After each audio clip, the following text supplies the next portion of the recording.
السلام علیکم پیارے پیارے ننھے منھے بچوں، میں آپ سب کو دانیال حسن پروڈکشن میں خوش آمدید کہتا ہوں اور مجھے امید ہے کہ آپ سب ٹھیک ٹھاک ہوں گے، کہانی کا بے صبری سے انتظار کر رہے ہوں گے۔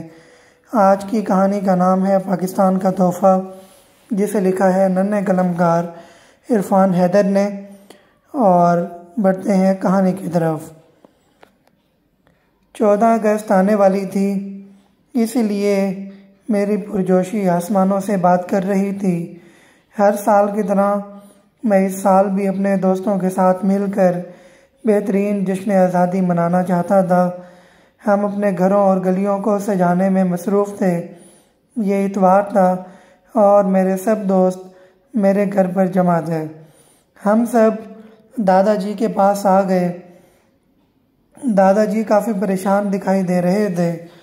دادا جی خیریت ہے؟ آپ پریشان دکھائی دے رہے ہیں۔ میں نے فکر مندی ظاہر کی۔ ہاں بیٹا، اس ملک کی اور اس کے مستقبل کی فکر کھائی جا رہی ہے۔ وہ سوچوں میں گم تھے۔ کیسی فکر دادا جی؟ میرے دوست سعد نے پوچھا۔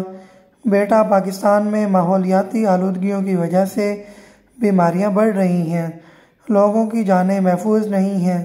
اگر اس صورتحال پر قابو نہ پایا گیا تو ہمارے ملک کا مستقبل خطرے میں ہے۔ دادا جی نے اپنے پریشان ہونے کی وجہ بتائی۔ یہ تو واقعی خطرناک بات ہے۔ جنید بھی پریشان ہو گیا۔ دادا جی، اس کا کوئی حل بھی تو ہوگا؟ میں نے پوچھا۔ ہاں بیٹا، ایک حل تو ہے۔ دادا جی سوچ میں پڑ گئے۔ وہ کیا؟ سعد نے تجسس ظاہر کیا۔ شجر کاری، دادا جی نے پرعزم انداز میں کہا۔ دادا جی، ہم پودے لگائیں گے اور اس ملک کو پودوں کا تحفہ دیں گے۔ جنید نے گرم جوشی سے کہا۔ جی بالکل، ہم ایسا ہی کریں گے۔ سعد نے حامی بھری۔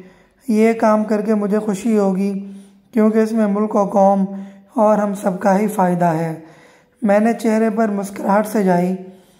اب ہمارا ارادہ بدل گیا تھا۔ ہم نے گلی محلے کو نہیں سجایا بلکہ پودے لگانے شروع کر دیے۔ اس کا آغاز ہم سب نے اپنے اپنے گھروں سے کیا تھا۔ گھروں میں گملے لگائے۔ پھر دادا جی کے منصوبے کے مطابق ہم نے گملے اپنے محلے میں بھی تقسیم کیے۔ لوگوں نے بھی اس مہم میں دلچسپی ظاہر کی۔ 14 اگست کے دن محلے کے ہر گھر میں پودے تھے اور ہم خوش ہو رہے تھے کہ اس مرتبہ ہم نے حقیقی معنوں میں وطن عزیز کو تحفہ دیا ہے۔ دیکھا دیکھی کرتے کرتے اس مہم نے زور پکڑ لیا تھا۔ پہلے ضلعی، پھر صوبائی اور پھر ملکی سطح پر اس مہم میں لوگوں نے بڑھ چڑھ کر حصہ لینا شروع کر دیا اور ماحولیاتی آلودگی سے جنگ شروع کر دی تھی۔ تو پیارے بچوں، یہ تو تھی آج کی کہانی۔ ان بچوں نے تو جو کہانی میں موجود ہیں انہوں نے اپنا فرض ادا کر دیا۔ اب ہمارا بھی یہ فرض ہے کہ آپ جو یہ کہانی سنیں، ہر بچہ یہ عزم کرے کہ ہر بچہ ایک پودا لازمی لگائے گا، تاکہ اگلے سال تک ہمارے ملک میں سبزہ ہی سبزہ ہو، درخت ہی درخت ہوں۔ تو کیا آپ کریں گے نا؟